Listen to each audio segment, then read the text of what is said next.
এক যুবক শহরের এক ধনী ব্যবসায়ীর কাছে গিয়ে সাহায্য চাইল।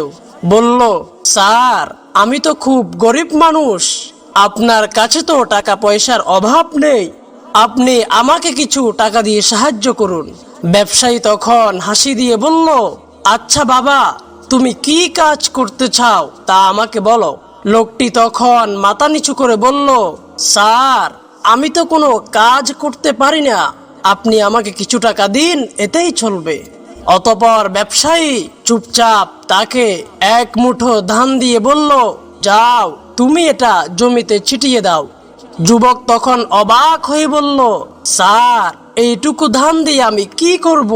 অতঃপর লোকটি মন খারাপ করে বাড়ির দিকে চলে গেল আর বলল, আসলে বড় লোকরা মনে হয় এমনই, চাইলাম টাকা আর আমাকে দিল সামান্য এক মুঠো ধান।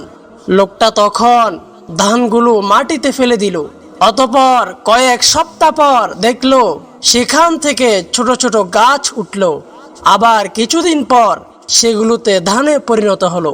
লোকটি তখন বুঝতে পারলো, আসলে এক মুঠো ধান যদি সঠিকভাবে কাজে লাগানো হয় সেটাও হাজার মুঠো ধান হয়ে ফিরে আসে। লোকটি এরপর থেকে নিজের পরিশ্রমে ধান চাষ শুরু করলো। কয়েক বছর পর সে নিজেই একজন বড় ব্যবসায়ী হয়ে উঠল।